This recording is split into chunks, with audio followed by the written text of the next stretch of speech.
আশা করি তোমরা সবাই ভালো আছো। আগের দিন আমরা স্টিরিওকেমিস্ট্রিতে যেটা আলোচনা করেছি সেটা হচ্ছে স্টিরিও আইসোমারিজম। অর্থাৎ আমরা দেখেছি যে দুটো মলিকিউল, দুটো ডিফারেন্ট মলিকিউল, তাদের মধ্যে বন্ডিং কানেক্টিভিটি যদি একই রকম থাকে, শুধু স্পেসে গ্রুপগুলোর বা অ্যাটমগুলোর যদি অ্যারেঞ্জমেন্টটা একটু অন্যরকম হয়ে যায়, তাহলেই তারা ডিফারেন্ট প্রপার্টিজ শো করে। Physical property, chemical property, biochemical property, ফিজিওকেমিক্যাল property, এই ধরনের বিভিন্ন প্রপার্টি শো করে এবং আলটিমেটলি সেই দুটো আইসোমারকে আমরা স্টিরিও আইসোমার হিসেবে অভিহিত করেছি। এটা আমরা আগের ক্লাসে ডিসকাস করেছি। আজ বেসিক্যালি আমরা শিখব কত রকমের স্টিরিও আইসোমার হতে পারে। অর্থাৎ আজ আমরা শিখব ক্লাসিফিকেশন অফ স্টিরিও আইসোমার। এখন ক্লাসিক্যালি মানে একেবারে প্রথমের দিকে স্টিরিও আইসোমারকে দুভাগে ভাগ করা হয়েছিল। যে স্টিরিও আইসোমারকে দুভাগে ভাগ করা হয়েছিল, স্টিরিও আইসোমারকে দুভাগে ভাগ করা হয়েছিল। একটা ভাগকে বলা হতো অপটিক্যাল আইসোমার, আর একটাকে ভাগকে বলা হতো জিওমেট্রিক্যাল আইসোমার। এটা হচ্ছে অপটিক্যাল আইসোমার আর এইটা হচ্ছে জিওমেট্রিক্যাল আইসোমার। এখন অপটিক্যাল আইসোমার কারা? যারা অপটিক্যাল অ্যাক্টিভিটি শো করবে, যে স্টিরিও আইসোমারগুলো, অর্থাৎ যারা প্লেন পোলারাইজ লাইটকে রোটেট করবে বাঁ দিকে বা ডান দিকে, ক্লকওয়াইজ বা অ্যান্টি ক্লকওয়াইজ, তারাই হচ্ছে অপটিক্যাল আইসোমার, যারা অপটিক্যাল অ্যাক্টিভিটি শো করবে। ওকে, এবং তোমরা এখন সিমেট্রি স্টাডি থেকে জানো যে কারা অপটিক্যাল অ্যাক্টিভিটি শো করবে। অর্থাৎ মলিকিউলের মধ্যে আই, সিগমা বা এসএন এইগুলো থাকা চলবে না। এর কোনো একটা বা মিলে যদি দুটো, এক বা একাধিক যদি প্রেজেন্ট থাকে, সেই মলিকিউলটা অপটিক্যালি অ্যাক্টিভ হবে না, অপটিক্যালি ইনঅ্যাক্টিভ হয়ে যাবে। আর অনলি সিএন থাকলে অপটিক্যালি কিন্তু অ্যাক্টিভ হবে। সিএন এর সঙ্গে অন্য কেউ প্রেজেন্ট থাকলে তাহলে কি হবে? তারা অপটিক্যালি ইনঅ্যাক্টিভ হয়ে যাবে। অর্থাৎ অপটিক্যালি ইনঅ্যাক্টিভ, এইটা আমি কিন্তু ইনঅ্যাক্টিভ লিখেছি। ওকে, যদি আই, সিগমা বা এসএন মলিকিউলের মধ্যে প্রেজেন্ট থাকে তাহলে তারা মলিকিউলটা অপটিক্যালি ইনঅ্যাক্টিভ হবে। এখন তার মানে তাহলে কি স্টিরিও আইসোমারের যারা optical, the molecule or compounds are কি molecule which shows, বা দি না বলে আমি বলছি molecule which show optical activity, অর্থাৎ তার সেই মলিকিউলটা তার মিরর ইমেজটা সুপার ইম্পোজ করবে না, optical activity R optical isomer. আর রেস্ট বাকি যত কিছু, all other molecules which will not show optical activity,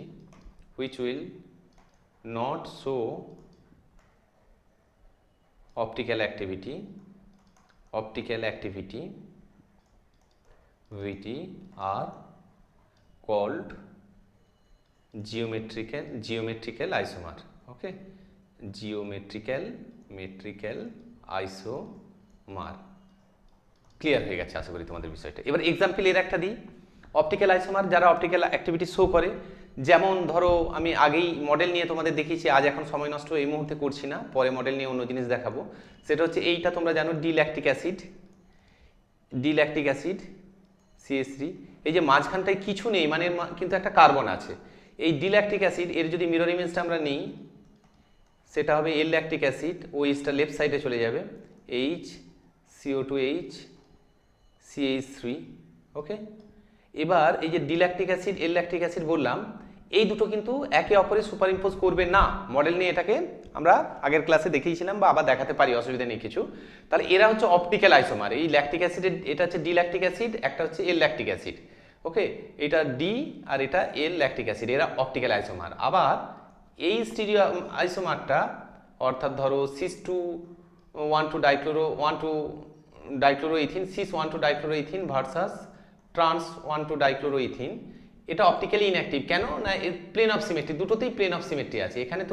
এখানে আরও একটা আছে, দুটো প্লেন অফ সিমেট্রি আছে, কিন্তু মলিকিউলার প্লেনটা itself is a plane of symmetry দুটো মলিকিউলের ক্ষেত্রে। যেহেতু দুটো মলিকিউলই প্লেনার, sp2 হাইব্রিডাইজ প্লেনার, তাহলে প্লেন অফ সিমেট্রি দুটোতেই থাকবে এবং সেই কারণে এটা অপটিক্যালি ইনঅ্যাক্টিভ। তাহলে this is the example of geometrical isomer. And this is the example of optical isomer. Okay, তাহলে ক্লাসিক্যাল স্টিরিও আইসোমারকে এইভাবে ভাগ করা হতো দুভাবে। যারা অপটিক্যাল অ্যাক্টিভিটি শো করে তাদেরকে বলে অপটিক্যাল আইসোমার, আর অন্য স্টিরিও আইসোমারগুলো যারা কি স্টিরিও আইসোমার মানে বেসিক কন্ডিশনটা ফুলফিল করছে, যে special arrangement of atom of groups are different having same molecular formula, তাহলে তারা হচ্ছে অ্যান্ড সেম বন্ডিং কানেক্টিভিটি, তারা সেই ধরনের মলিকিউলগুলোকে বলছি and they will not show the optical activity, সেই মলিকিউলগুলোকে বলছি আমরা কি জিওমেট্রিক্যাল আইসোমারিজম। আশা করি ব্যাপারটা তোমাদের কাছে ক্লিয়ার হয়ে গেছে, নইলে রিপিট করে আবার এখানটাকে পজ করে রিপিট করে আরেকবার শুনবে এবং খাতায় লিখে করবে, তাহলেই তোমরা বুঝতে পারবে হোয়াট ইজ অপটিক্যাল আইসোমার এবং হোয়াট ইজ জিওমেট্রিক্যাল আইসোমার। কিন্তু আমাদের বেসিক্যালি আমার টার্গেট কিন্তু যেটা মডার্ন ক্লাসিফিকেশন অফ স্টিরিওকেমিস্ট্রি সেটা নিয়ে। নাওএডেজ স্টিরিওকেমিস্ট্রি একটা পদ্ধতি, মানে ক্লাসিফিকেশনের পদ্ধতি, classification method introduced by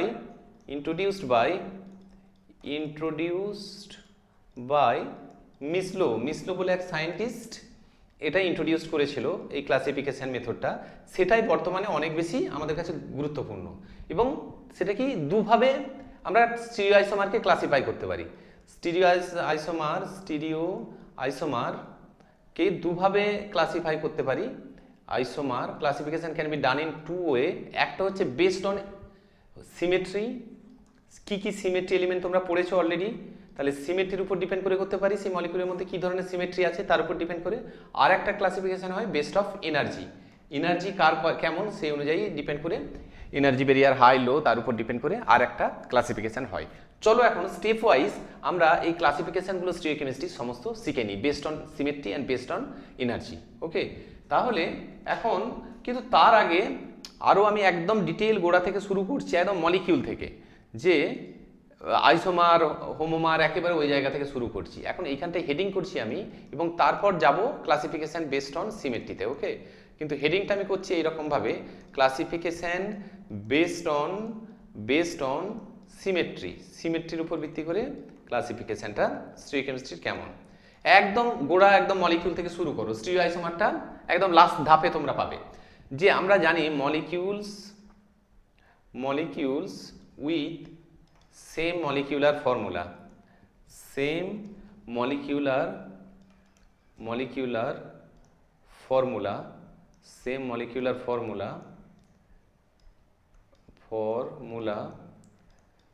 এইটা যদি দুটো আমরা মলিকিউল নিয়েছি, ধরো দুটো স্ট্রাকচার নিয়েছি, তাদের সেম মলিকিউলার ফর্মুলা, এবং তারা যদি পরস্পরের সঙ্গে সুপারপসিবল হয়ে যায়, মানে সুপারপসিবল মিনিং আর আলাদাভাবে বলার দরকার নেই, তোমরা এখন জানো। যদি হয়ে যায়, ইফ ইয়েস, তাহলে তারা হচ্ছে হোমোমার, মানে আইডেন্টিক্যাল সেম মলিকিউল। হোমোমার দুটো স্ট্রাকচারই সেম মলিকিউলকে বোঝাবে, কিন্তু যদি দুটো স্ট্রাকচার সেম মলিকুলার ফর্মুলা অথচ সুপারপোজ করতে পারি না, তাহলে তাদের আমরা বলবো তখন আইসোমার।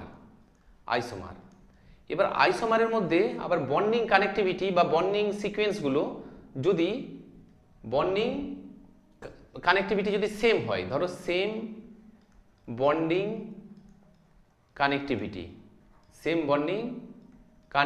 আমি এইভাবে লিখলাম কানেক্টিভিটি, সেম বন্ডিং কানেক্টিভিটি, ধরো নো আর এইদিকে দিলাম ইয়েস। সেম বন্ডিং কানেক্টিভিটি যদি ইয়েস হয়, অর্থাৎ দুটো আইসোমার নিচ্ছি, মানে আইসোমার মানে ডিফারেন্ট কম্পাউন্ড, কিন্তু তাদের বন্ডিং কানেক্টিভিটিগুলো একই রকম, একেবারে সেম, একটার পর একটা অ্যাটম ঠিক দুটো মলিকিউলের মধ্যে একই রকমভাবে সাজানো আছে। যদি এইরকম ইয়েস হয়, সেম হয়, তাহলে তাদের আমরা বলবো স্টিরিও আইসোমার।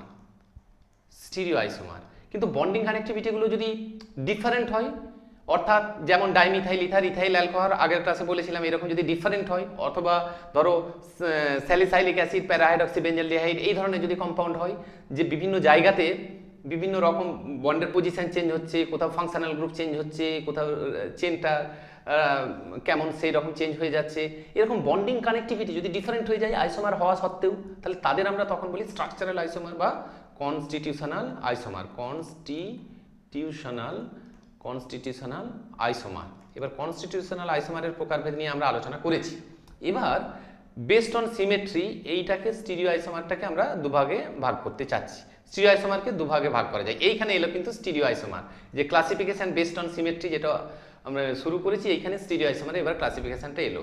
এবার কেমন কি সিমেট্রিটা যদি এইরকম হয় যে দুটো যে মলিকিউল নিচ্ছি তাদের বন্ডিং কানেক্টিভিটি সেম, সেই কারণে তারা স্টিরিও আইসোমার হয়েছে। এবার সেই দুটো নিয়ে আমরা কিন্তু মলিকিউল 1 মলিকিউল 2 নিয়ে আমরা চিন্তা ভাবনাটা করছি। মলিকিউল 1 আর মলিকিউল 2 এর মধ্যে রিলেশনশিপটা যদি অবজেক্ট আর মিরর ইমেজের মধ্যে যেমন রিলেশনশিপ তেমন হয়, অর্থাৎ object and mirror image, okay, mirror image relationship, mirror image আমি এইটুকুই লিখে দিলাম, হ্যাঁ, মিরর ইমেজ, এইখানটা লেখার জায়গায় পাচ্ছি না, mirror image, object and mirror image relationship. If যদি ইয়েস হয় আর নো হয় তাহলে কি হবে, আর লেখার জায়গা নেই, আমি এটাকে ইরেজ করে দিচ্ছি, দিয়ে এইখানটায় করছি, হ্যাঁ, আলাদাভাবে একটু লিখছি, যে অর্থাৎ এখানে আমি বললাম স্টিরিও আইসোমার প্রথমে হলো, তারপর তারা অবজেক্ট আর mirror image relationship, object and mirror image রিলেশনশিপটা ইয়েস যদি হয়, এখানে লিখলাম ইয়েস, এখানে লিখলাম নো। যদি দুটো স্টিরিও আইসোমার পরস্পরের সঙ্গে অবজেক্ট আর মিরর ইমেজ রিলেশনশিপ বজায় রাখে, ইফ টু স্টিরিও আইসোমার্স, হ্যাঁ, কি বলবো, if the two stereo isomer related to each other as object and mirror image, যদি দুটো স্টিরিও আইসোমার এইভাবে রিলেটেড হয় অবজেক্ট আর মিরর ইমেজের মতো করে, তাহলে তাদেরকে আমরা বলি এনানসিওমার। এটা একটা নতুন টার্ম তোমরা শিখলে, এনানসিওমার। তাহলে এনানসিওমার কি, মডার্ন ডেফিনিশন অনুযায়ী সিওমার আগে লিখে দিই, এনানসিওমার মডার্ন ডেফিনিশন অনুযায়ী একটা স্পেশাল টাইপের স্টিরিও আইসোমার, ওকে, এনানসিওমার। আর if the two stereo isomer are not related as object and mirror image, তাদেরকে বলবো স্টিরিও আইসোমার, ওকে। আচ্ছা, এই মুহূর্তে আমি কোনো এক্সাম্পল দিচ্ছি না, আমি টোটাল জিনিসটা বুঝিয়ে দিচ্ছি। ইনফ্যাক্ট এক্সাম্পল দিলেও তোমরা এখন খুব ক্লিয়ার হবে না যতক্ষণ না আমরা আরএস নোমেনক্লেচার বা বিভিন্ন রকম প্রজেকশন ফর্মুলাগুলো শিখে নিই। তাহলে কোন কম্পাউন্ডগুলোকে আমরা খুব সহজেই এনানসিওমার বা ডায়াস্টিওমার বলতে পারবো, আমরা খুব সহজেই আরএস থেকে বলে দিতে পারবো। সেই কারণে একটু ওয়েট করো, এখন জাস্ট যে দু ধরনের স্টিরিও আইসোমার আছে এইটুকু জেনে রাখো, একটা হচ্ছে এনানসিওমার, একটা হচ্ছে ডায়াস্টিওমার। আর আমি সামান্য একটু বোঝানোর সাথে একটা মাত্র এক্সাম্পল দিয়ে পরবর্তীকালে বোঝানোর চেষ্টা করছি, কিন্তু মেন এক্সাম্পলগুলো কিন্তু আমাদের আরএস নোমেনক্লেচার শেখার পরেই হবে। এবার করছি যে ক্লাসিফিকেশন বেসড অন এনার্জি, ঠিক আছে, classification based on energy only. আগেরটা ছিল classification based on symmetry only, এখন ক্লাসিফিকেশন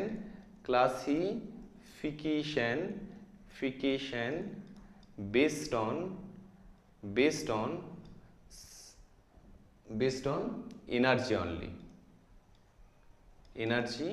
only, ক্লাসিফিকেশন এনার্জির উপর বেস করে। সেটা কি, স্টিরিও আইসোমার এনার্জির উপর বেস করে দুভাগে ভাগ করা যায়, ঠিক আগেও যেমন দুভাগে করা যাচ্ছিল এখনো দুভাগে করা যায়। সেটা হচ্ছে energy barrier for inter conversion, আমি লিখলাম এইটা, energy barrier for inter conversion, energy barrier for inter conversion. Energy barrier inter conversion মানে আমরা স্টিরিও আইসোমার মানে সেটা এক ধরনের আইসোমার মানে মিনিমাম দুটো মলিকিউল নিয়ে আমাদের ভাবতেই হবে। ধরো মলিকিউল 1, আমি একটাকে বলছি মলিকিউল 1, আর একটাকে বলছি ধরো মলিকিউল 2, ওকে, মলিকিউল 1 আর মলিকিউল 2। এবার দেখো মলিকিউল 1 দিস ইজ, আর একটা ধরো মলিকিউল 2। এখন এই যে হলো মলিকিউল 1 থেকে মলিকিউল 2, এইটা ইন্টার কনভার্সন করতে যদি খুব বেশি এনার্জি লাগে, এই দুটো কিন্তু প্রথমে তারা কিন্তু মলিকিউল 1 আর মলিকিউল 2 অবশ্যই তারা স্টিরিও আইসোমার। এবার প্রশ্ন হচ্ছে কোন ধরনের স্টিরিও আইসোমার, সেই প্রশ্নটার উত্তর দিতে গিয়ে আমি বলছি যদি তাদের মধ্যে ইন্টার কনভার্সন মলিকিউল 1 থেকে মলিকিউল 2 কে ইন্টার কনভার্সন করতে গিয়ে খুব হাই এনার্জি লাগে। খুব হাই মানে তার ডেফিনেশনটা কত হাই না 100 কিলোজুল পার মোল, তার থেকেও বেশি, 100 কিলোজুল পার মোল, তার থেকেও যদি বেশি এনার্জি লাগে একটা থেকে অন্যটাকে এই মলিকিউল 1 থেকে মলিকিউল 2 কনভার্ট করতে দুটো স্টিরিও আইসোমার, তাহলে তাদেরকে বলবো আমরা কনফিগারেশনাল আইসোমার। কনফিগারেশনাল স্টিরিও আইসোমার বা সংক্ষেপে কনফিগারেশনাল আইসোমার। আর এনার্জি ব্যারিয়ার যদি লো এর ভ্যালুটা কত, লেস দ্যান 60 কিলোজুল পার মোল, 60 কিলোজুল পার মোল, ওকে, 60 কিলোজুল পার মোল। এইটা যদি হয় এইরকম, তাহলে তাদেরকে বলবো আমরা কনফরমেশনাল, অর্থাৎ মলিকিউল 1 থেকে মলিকিউল 2 কনভার্ট করতে খুব এনার্জি লাগে, খুব সহজেই কনভার্ট করে দিতে পারি যদি এই রকম হয়, এবং এই দুটো স্টিরিও আইসোমার অফ কোর্স, হ্যাঁ, তাহলে তাদেরকে বলবো কনফরমেশনাল, এটা কিন্তু ও, হ্যাঁ, কনফরমেশনাল আইসোমার বা কনফরমেশনাল স্টিরিও আইসোমার। তাহলে এনার্জির উপর বেস করে অনলি আমরা এইরকম দু রকম ভাগে ভাগ করতে পারি, আর সিমেট্রির উপর ভিত্তি করে স্টিরিও আইসোমারকে দুভাগে ভাগ করতে পারি, একটাকে বলে এনানসিওমার আর একটাকে বলে ডায়াস্ট্রিওমার। এবার আর একটা ক্লাসিফিকেশন আছে, classification based on joint criteria of energy and symmetry. তাহলে classification based on joint criteria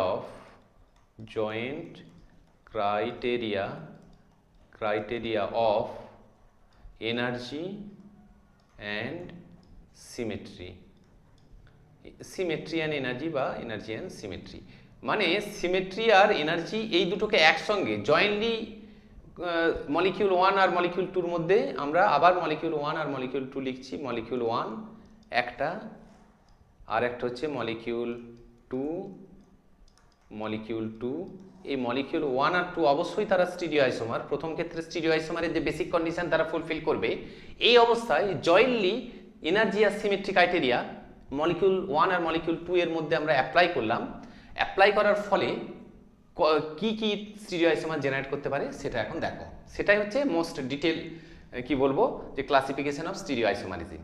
এখন এইগুলো মুছে দিই, হ্যাঁ, তো হেডিংটা লিখে নিয়েছো তোমরা আশা করি, এবার মুছে দিই কারণ এটা অনেকটা বড় হবে। সেটা হচ্ছে যে প্রথমে আমরা করি ওপরে স্টিরিও আইসোমার, এটা গেল 1 নম্বর। যদি আমরা আগেই শিখেছি অবজেক্ট আর মিরর ইমেজ রিলেশন তারা যদি ফলো করে, এইখানটায় লিখবো অবজেক্ট অ্যান্ড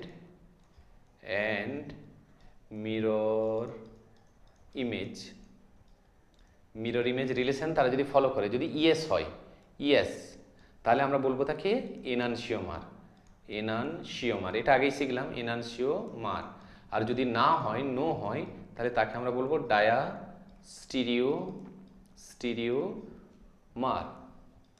ডায়াস্ট্রিওমার। এবার এই এনানসিওমারটাই আবার দুভাবে ভাগ হতে পারে। সেটা হচ্ছে যদি energy barrier for interconversion, energy barrier for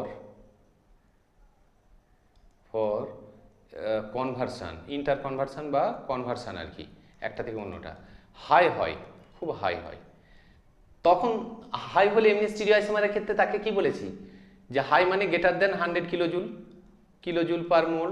এমনি স্টিরিও আইসোমারের ক্ষেত্রে তাকে কি বলেছি কনফিগারেশনাল স্টিরিও আইসোমার বা কনফিগারেশনাল আইসোমার বলে। এইখানে আমরা বলবো কনফিগারেশনাল এনানসিওমার। এটা যেহেতু এনানসিওমারের দুটো ভাগ হচ্ছে, তাহলে এই যে এনার্জি ডিফারেন্স যদি হাই হয় তাহলে তারা হবে কনফিগারেশনাল আইসোমার এনানসিওমার, তাহলে কনফিগারেশনাল এনানসিওমার। এবার এটা হচ্ছে যে আমাদের এক্সাম্পল দিতে হবে যে হোয়াট ইজ কনফিগারেশনাল এনানসিওমার। আর আগেরটা শিখেছিলে যদি লো হয় তাহলে তাকে বলে কনফরমেশনাল লেস দেন 60 কিলোজুল। আমি আর এটা 60 কিলোজুল লেস দেন বারবার লিখবো না, এটা বলে দিলাম, এই শেষ লিখছি। তাহলে তাকে বলবো আমরা এনার্জি ব্যারিয়ার যদি লো হয় তাহলে কনফরমেশনাল এনানসিওমার। ক্লিয়ার? এবার সিমিলারলি ডায়াস্ট্রিওমারকেও দুভাগে ভাগ করা যেতে পারে। এইরকম কি কি হবে তোমরা বুঝতেই পারছো যে যদি নো হয় তারা ডায়াস্ট্রিও আইসোমার। এবার এনার্জি ক্রাইটেরিয়া যদি দিই যে এনার্জি barrier for interconversion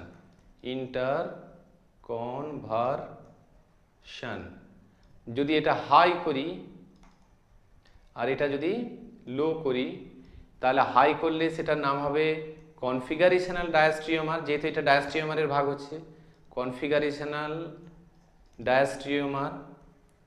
ডায়াস্ট্রিওমার।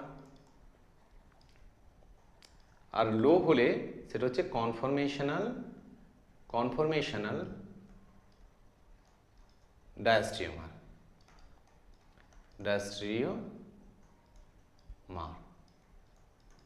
ওকে, এবার যদি পরীক্ষায় এনানসিওমার ডায়াস্ট্রিওমারের তোমাদের ডেফিনেশন পড়ে, তোমরা এই ছকটা থেকেই কিন্তু ডেফিনেশনটা করে দিতে পারবে।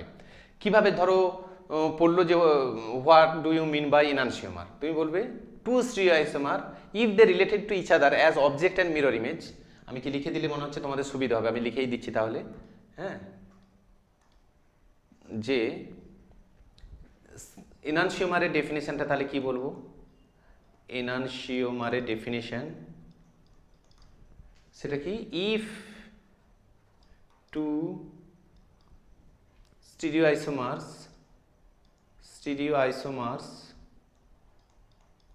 are related to each other as object and mirror image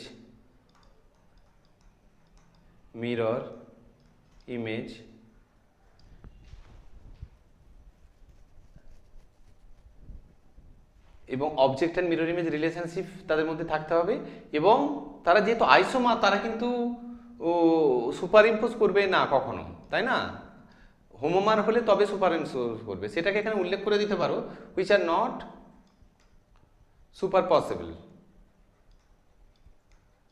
super possible, মানে তারা অপটিক্যাল অ্যাক্টিভিটি শো করবে অ্যান্ড অপটিক্যালি অ্যাক্টিভ, তাহলে দে আর called enantiomer। ক্লিয়ার হলো? সিমিলারলি ডায়াস্ট্রিওমারের ডেফিনেশনটা কি হবে? ডায়াস্ট্রিওমারের ডেফিনেশনটা হবে এইরকম,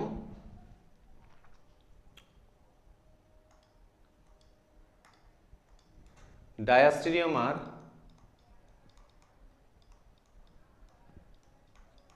মানে কি,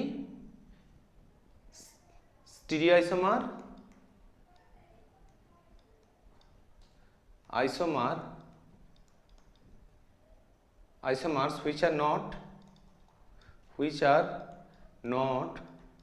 related as object and mirror image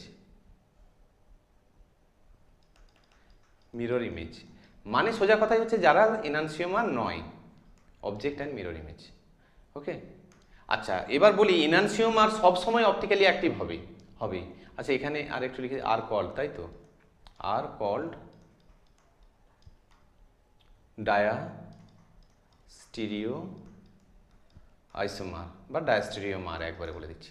হ্যাঁ, এইটা খুব ইম্পর্টেন্ট কথা, এইসব কথাগুলো তো কোনো বইয়ে লেখা থাকে না, তোমাদেরকে বা কোথাও লেখা থাকে খেয়াল করো না, কিন্তু ভীষণ ইম্পর্টেন্ট কথা। এনানসিওমারের ডেফিনেশনটা লক্ষ্য করো, এনানসিওমার এর ডেফিনেশনটা লক্ষ্য করো।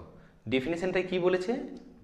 ডেফিনেশনটাই বলেছে এনানসিওমার অবজেক্ট আর মিরর ইমেজ রিলেশনশিপ ফলো করবে, কিন্তু তারা সুপার পসিবল হবে না, কারণ তারা আইসোমার। প্রথম কথা তো তারা আইসোমার, স্টিরিও আইসোমারের একটা প্রকারভেদ এনানসিওমার, মানে সুপার ইম্পোজ করার প্রশ্নই ওঠে না, আইসোমার হলে সুপার ইম্পোজ করে না, কিন্তু object mirror image relationship follow করে। তার মানে কি? তার মানে অবজেক্ট, যে কোনো অবজেক্টেরই তো একটা মিরর ইমেজ থাকবেই, প্রশ্নটা হচ্ছে সেই মিরর ইমেজটা সুপার ইম্পোজ করছে কি করছে না। এনানসিওমারের ক্ষেত্রে সেটা সুপার ইম্পোজ করার কোনো প্রশ্নই ওঠে না, কারণ তারা গোড়াতেই হচ্ছে আইসোমার। ওকে, তার মানে বাই ডেফিনেশন অপটিক্যাল অ্যাক্টিভিটি হওয়ার ডেফিনেশনটা কি? সেই মলিকিউলটা তার মিরর ইমেজটা সুপার ইম্পোজ করবে না। তার মানে all enantiomer we must show optical activity, activity.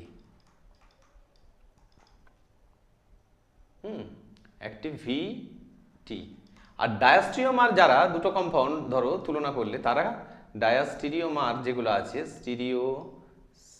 ডায়াস্টিরিওমার যদি বলি, সেইগুলো কিন্তু অপটিক্যালি অ্যাক্টিভ হতেও পারে, নাও পারে, দুটোরই সম্ভাবনা আছে। অসংখ্য অপটিক্যালি অ্যাক্টিভও ডায়াস্টিরিওমার আছে, আবার অপটিক্যালি ইনঅ্যাক্টিভও ডায়াস্টিরিওমার আছে। তাহলে অপটিক্যালি অ্যাক্টিভও হতে পারে, optical will show optical activity, হ্যাঁ, অপটিক্যালি অ্যাক্টিভও হতে পারে, optically active or optically inactive, optically inactive. এবার ডায়াস্টিরিওমার যখন অপটিক্যাল অ্যাক্টিভিটি শো করবে, যে পার্টিকুলার ডায়াস্টিরিওমারটা অপটিক্যাল অ্যাক্টিভিটি শো করবে তার মিরর ইমেজটা আবার সেই ডায়াস্টিরিওমারের এনানসিওমার হবে। ওকে, মানে ডায়াস্টিরিওমারের মধ্যেই আবার এনানসিওমারিজম শো হবে। আর এনানসিওমার মানে কিন্তু ডিস্টিংক্ট ব্যাপার, ঠিক আছে? দুটো মিরর ইমেজ, দুটো এনানসিওমার যখন একে অপরকে বলবো, তারা পরস্পরের মিরর ইমেজই হবে। ওকে, এবার আমরা দেখবো, আরও ক্লিয়ার হবো অনেকগুলো যখন এক্সাম্পল নিয়ে, কেমন একে অপরের সঙ্গে এনানসিওমার হয়ে যাচ্ছে, আবার সেই কম্পাউন্ডগুলো ডায়াস্টিরিওমার হয়ে যাচ্ছে। সেগুলো না এক্সাম্পল দিলে তোমাদের কাছে ক্লিয়ার হবে না। সেগুলো আমরা স্টেপ ওয়াইজ একের পর এক এক্সাম্পলে যখন আসবো আমরা সেগুলো আলোচনা করব। এখন আমি আর দুটো ইম্পর্টেন্ট জিনিস নিয়ে তোমাদেরকে একটু বোঝাচ্ছি। সেটা হচ্ছে যে এইটা পরীক্ষায় পড়ে মাঝে মাঝে, what do you mean by configuration, যে ডেফিনেশন হিসেবে অথবা রাইট শর্ট নোটস হিসেবে কনফিগারেশন কাকে বলে।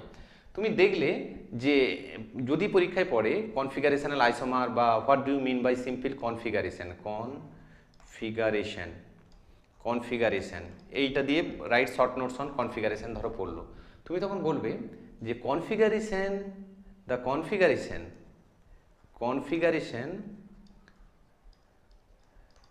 Denotes configuration of a molecule, এইভাবে বলো, of a molecule denotes fixed. এই ফিক্সড কথাটা ইম্পর্টেন্ট, মানে এটা খুব সহজে একটা থেকে অন্যটা কনভার্ট হয়ে যাবে না আর কি। Denotes fixed relative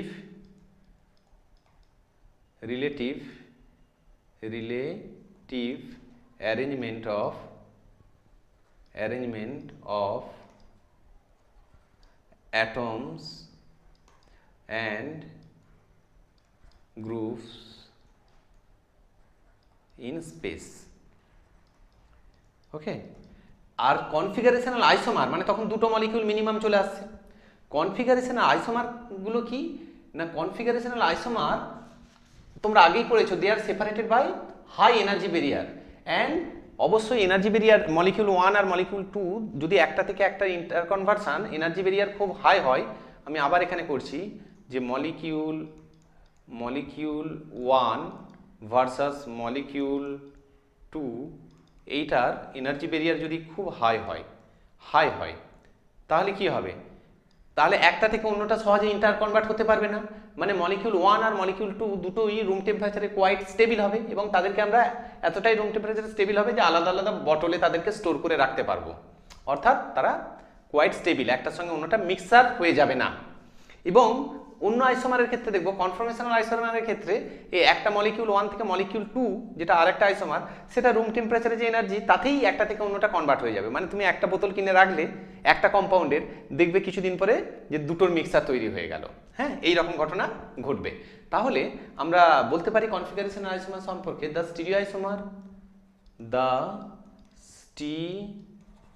stereo isomers which are separated, এটা আগেই আমরা পড়েছি, which are separated by high energy। আমি নার্ভের ওষুধ খাচ্ছি, বুঝেছো, খুব মানে প্রবলেম হচ্ছে, সেই কারণে আমার হাত কাঁপছে লিখতে গেলে, হাতে লেখাটা খুব একটা ভালো হচ্ছে না। তোমরা একটু কষ্ট করে ভাই লিখে নিও, হ্যাঁ, হাত কাঁপছে লিখতে গেলে যখনই টানা লিখতে যাচ্ছি। The stereoisomer which are separated by high energy barrier, that is high energy barrier টা মানে greater than 100 kilojoule per mole R and R, এবং মানে কনফিগারেশন আইসোমারগুলো হাই এনার্জি ব্যারিয়ারে সেপারেট হবে, একটা থেকে অন্যটা কনভার্ট হতে পারবে না। অ্যান্ড আর কোয়াইট স্টেবল, আর কি যেটা বললাম, and are quite stable at room temperature, room temperature, quite stable and room temperature. এবং যেহেতু স্টেবল রুম টেম্পারেচারে, তাহলে দুটো যদি মিক্সার নেই রুম টেম্পারেচারে, দুটোকে আমরা আইসোলেট করবো, আইসোলেট করতে পারবো, দুটোকে আমরা আলাদা করে নিতে পারবো। অ্যান্ড আর আইসোলেবল, মানে রুম টেম্পারেচারেই তারা আইসোলেবল। এই এতগুলো প্রপার্টি আছে। এবং এই স্টিরিও আইসোমার গেল, the stereo isomer which are এই যে এই ক্রাইটেরিয়াগুলো ফুলফিল করছে আর কল্ড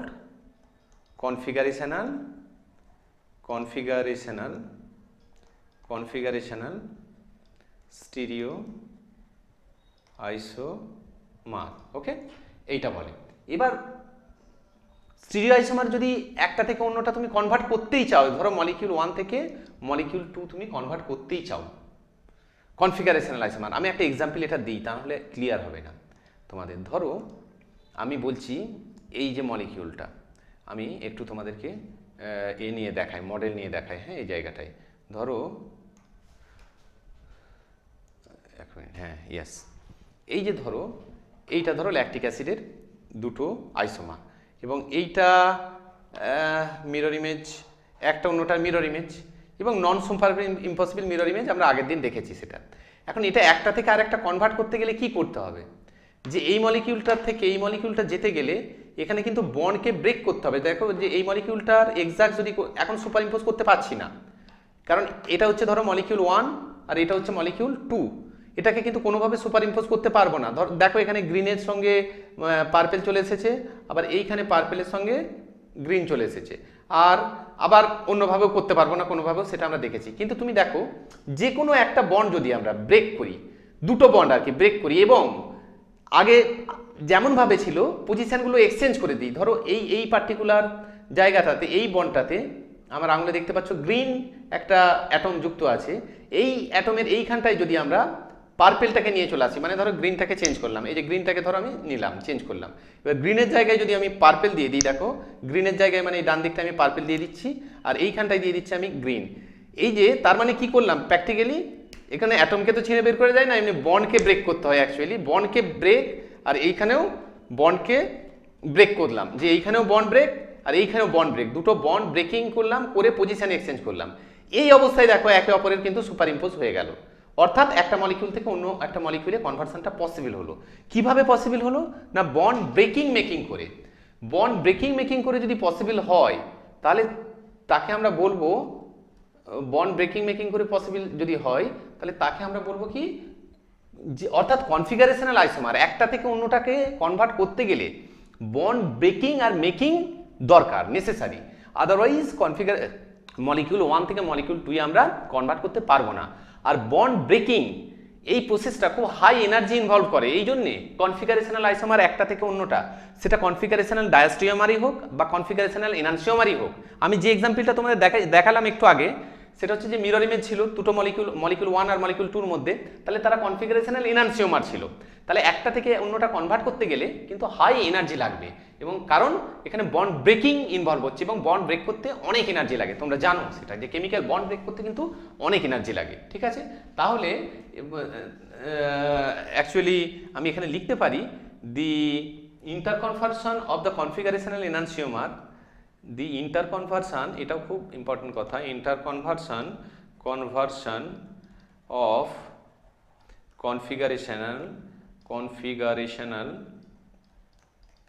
এনানসিওমার, কনফিগারেশনাল আইসোমার আর কি, আইসোমার ইনভলভ ইন্টারকনভার্সনস আর কি, ইনভলভ বা ইন্টারকনভার্সন বলে ইনভলভস হচ্ছে কি, আইসোমার্স ইনভলভ, কি ইনভলভ করে না, দ্য ব্রেকিং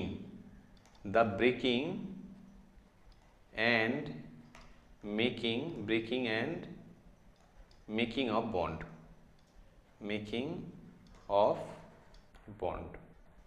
ক্লিয়ার হয়ে গেল। এবার লাস্টলি যেটা আমি আলোচনা করব সেটা হচ্ছে যে কনফরমেশনাল আইসোমার। কনফরমেশনাল আইসোমার কি, খুব লো এনার্জি দিয়ে কনফরমেশনাল আইসোমার বা সিম্পল কনফর্মার যাকে বলে। কনফিগারেশন যেমন ছিল এখানে, what do you mean by conformational isomer or conformational isomer, conformational mational isomer, এইটা ডেফিনেশনটা কি?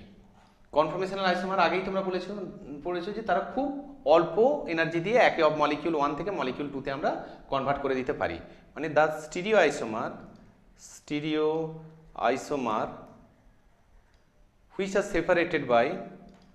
which are separated by low energy barrier,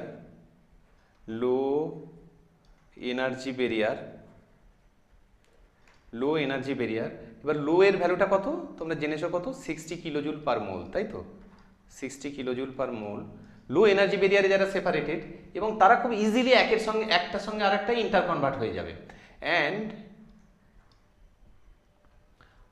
easily interconvertible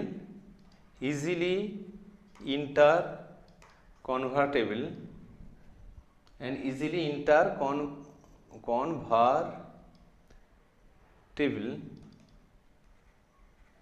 by simple mechanical rotation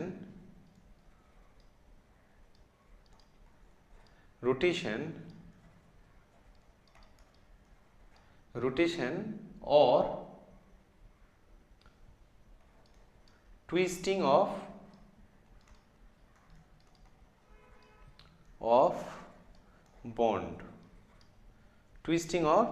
bond, ঠিক আছে, আর কল্ড conformational আইসোমার। ওকে, যেমন ধরো আমি বলছি যে তার মানে আমি বলছি এটা কে এই স্টিরিও আইসোমারগুলোকে মলিকিউল 1 থেকে মলিকিউল 2 যাওয়ার জন্য বন্ড মেকিং এর দরকার নাই, simple rotation of the bond বা twisting of the bond. Twisting আর রোটেশনটা কি জিনিস সেটা আমি তোমাদের একটুখানি বুঝিয়ে দিচ্ছি, দিলেই কিন্তু একে অপরের সঙ্গে কনভার্ট হয়ে যেতে পারবে। যেমন আমি একটা এক্সাম্পল দিচ্ছি, এখন আসলে তোমরা প্রজেকশন ফর্মুলাগুলো শেখোনি বলে এখন এগুলো একটু অসুবিধা হবে, তবু ধরো আমি বোঝানোর চেষ্টা করছি। ধরো এইটা একটা মলিকিউলকে বোঝাচ্ছি, এটা হচ্ছে যে বলে সহজ প্রজেকশন ফর্মুলায় আমি একটা মলিকিউলকে লিখছি। ধরো আমি এইভাবে লিখছি যে CO2H, মানে টার্টারিক অ্যাসিডেরই একটা ধরো ফর্ম লিখছি। ধরো মেসো টার্টারিক অ্যাসিড আগের দিন আমরা শিখেছিলাম না সেন্টার অফ সিমেট্রি করতে গিয়ে, সেটাকেই লিখছি। হ্যাঁ, সেটাকে লিখলে তাহলে CO2Hটা এখানে যদি আমি ইক্লিপসে দিই, এইখানে OH-টাকেও ইক্লিপসে দিতে হবে। হ্যাঁ, মেসো হলে, কারণ এটাকে একটু ইরেজ করি, তাহলে ইরেজারটা আসতে চায় না কেন কে জানে। হ্যাঁ, এই ঠিক আছে, ওকে। হ্যাঁ, এই যে এইখানটায় হচ্ছে OH আর এইখানটায় হচ্ছে H, এখানটায় হচ্ছে H। ধরো এই একটা সহজ প্রজেকশন ফর্মুলায় এটাকে মেসো টার্টারিক অ্যাসিডের এটাকে বলে ইক্লিপস ফর্ম, কারণ হচ্ছে কাছাকাছি গ্রুপগুলো আছে, CO2H গুলো একই দিকে আছে, OH গুলো একই দিকে, এইগুলো একই দিকে, এইরকম। এখন এইটাকে রোটেশন করলে তোমরা অনেক রকম ফর্ম পেতে পারো। তেমনই একটা ফর্ম হচ্ছে ধরো, এবং রুম টেম্পারেচারে ইন্টারকনভার্টিবল সেগুলো। ধরো আর একটা ফর্ম হচ্ছে আমি যদি লিখি স্ট্যাগার্ড ফর্মটাকে লিখি, যে ফ্রন্টটাকে ফিক্স রেখে ব্যাকটাকে আমি 180 ধরো রোটেশন করে দিলাম, 180 রোটেশন করে দিলে স্ট্রাকচারটা আসবে এইরকম, CO2H পুরো 180-তে চলে যাওয়া মানে সবার আবার অ্যান্টিতে চলে যাওয়া, এই OH এবং এই H ফ্রন্টটাকে ফিক্স রেখে ব্যাকটাকে চেঞ্জ করলাম। এটাকে বলে ইক্লিপস কনফরমেশন, এটাকে বলে স্ট্যাগার্ড কনফরমেশন। আরও অন্যরকম কনফরমেশন আছে যেমন গাউস কনফরমেশন, সেগুলো আমরা পরবর্তীকালে শিখবো। যাক, এই দুটো, এটা হচ্ছে অ্যান্টি আর কনফরমেশন বা স্ট্যাগার্ড কনফরমেশন, আর এটাকে বলে ইক্লিপস, যেখানে এই রেফারেন্স গ্রুপগুলো সবচেয়ে কাছাকাছি থাকবে, রেফারেন্স গ্রুপগুলো। ইক্লিপসড কনফরমেশন। ওকে, এবার দেখো তোমাকে বলছি এইটা ধরো স্ট্রাকচার 1 বললাম, 2 বললাম, এখন এইটার যা স্পেসে ওরিয়েন্টেশন CO2H, OH, H, এই সমস্ত গ্রুপের আচ্ছা, এইখানে কিছু নয় মানে কার্বন আছে। হ্যাঁ, এটাকে সহজ প্রজেকশন ফর্মুলার নিয়ম, এখানে কিছু নেই মানে কার্বন আছে। ওকে, এবার ঘটনা হচ্ছে এইখানে যেমন স্পেশাল ওরিয়েন্টেশন, এইখানে কিন্তু স্পেশাল ওরিয়েন্টেশনটা তেমন না। এখানে দেখো CO2H-টা নিচের দিকে, OH-টা এইদিকে এরকম ভাবে আছে। তাহলে এবার দুটোরই স্ট্রাকচার 1 আর স্ট্রাকচার 2 দুটোরই same molecular formula, same bonding connectivity, মানে তারা স্টিরিও আইসোমার, ফার্স্ট কথা। দ্বিতীয় কথা, কি ধরনের স্টিরিও আইসোমার? এটাকে তো বন্ড ব্রেকিং মেকিং করে এই 1 থেকে 2 এ কনভার্ট হতে হলো না। Just carbon carbon single bond রোটেশনের এনার্জিটা খুব সিসি সিঙ্গেল বন্ড হলেই rotation possible. CC single bond, এটা খুব ইম্পর্টেন্ট কথা মনে রাখবে এখন থেকে। সিসি সিঙ্গেল বন্ড থাকলেই তার রোটেশন পসিবল, কিন্তু ডবল বন্ড বা ট্রিপল বন্ড থাকলে রোটেশন হবে না, সেটা অনেক হাই এনার্জি লাগবে।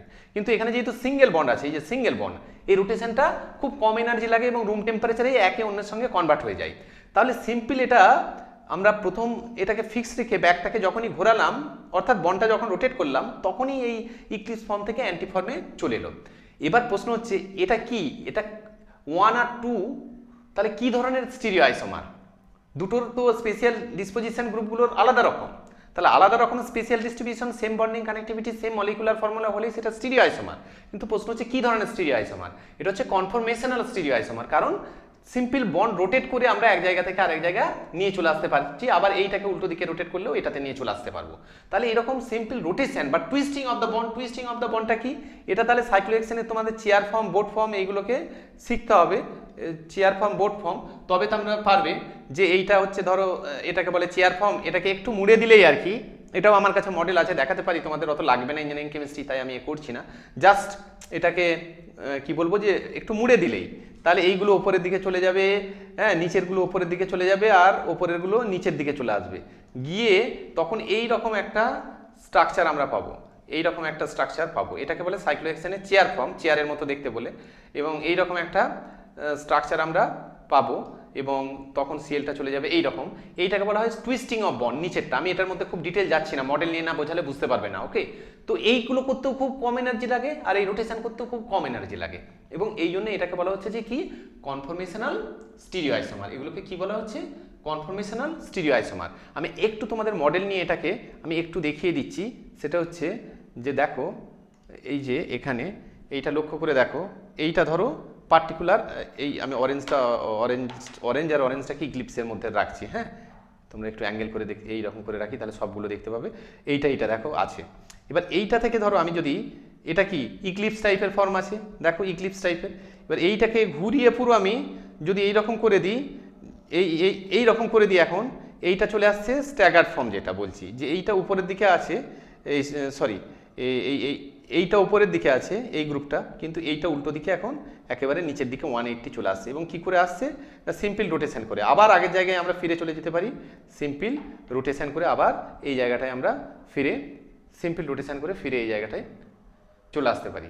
তাহলে ব্যাপারটা ক্লিয়ার হয়ে গেল যে সিম্পল রোটেশন করে।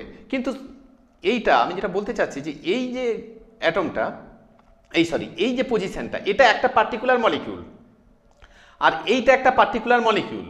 কারণ কি, দুটোর স্পেশাল ওরিয়েন্টেশন আলাদা, সেই কারণে তারা স্টিরিও আইসোমার। এটা ধরো 1 নম্বর মলিকিউল আর এটা ধরো 2 নম্বর মলিকিউল, দুটোই স্টিরিও আইসোমার। কিন্তু স্টিরিও আইসোমার কারণ স্পেসে তাদের গ্রুপগুলোর বিভিন্ন রকম ওরিয়েন্টেশন, কিন্তু একটা আইসোমার থেকে আর একটা আইসোমারে সিম্পল রোটেশনে আমরা কনভার্ট হয়ে যেতে পারি। এই রকম যাদেরকে করতে পারি তাদেরকেই বলা হয় কনফরমেশনাল আইসোমার বা কনফর্মার, তাদেরকে সিম্পল বলে। এবং এক একটা ওই যে স্ট্রাকচার দেখাচ্ছি, এক একটা স্ট্রাকচারকে এক একটা কনফরমেশন, এক একটা স্ট্রাকচারকে এক একটা কনফরমেশন ধরা হয়, ওকে? এখন এই গেল বিভিন্ন রকম ডেফিনেশন কনফরমেশনাল আইসোমার বা কনফর্মারের। এবার এর এক্সাম্পলগুলো আমি এই মুহূর্তে আলোচনা করছি না, ঠিক আছে? এক্সাম্পলগুলো আমরা একটু আরএস নোমেনক্লেচারটা শিখে নিই। আরএস নোমেনক্লেচারটা শিখে নেওয়ার পরে আর ওই মানে ফ্লাইং ওয়েজ, ফিশার, এই ধরনের প্রজেকশন ফর্মুলাগুলো শিখে নিই, নেওয়ার পরে এর এক্সাম্পলগুলো আলোচনা করব, দেখবে তোমাদের অনেক ভালো লাগবে এবং পরীক্ষার জন্য প্রস্তুতিটা পুরোপুরি হয়ে যাবে। তোমরা সবাই ভালো থেকো, আজ এই পর্যন্তই। তোমাদের লেকচারটি যদি ভালো লেগে থাকে তবে অবশ্যই শেয়ার করবে বন্ধুদের সঙ্গে এবং সাবস্ক্রাইব করবে চ্যানেলটি, এবং নিচের ডেসক্রিপশানে লিঙ্ক দেওয়া chemistryguider.com এই সাইটটি ভিজিট করবে, যেখানে অ্যাডিশনালি তোমরা স্টাডি মেটেরিয়াল এবং অ্যাসাইনমেন্ট সহ অন্যান্য অনেক কিছু পাবে।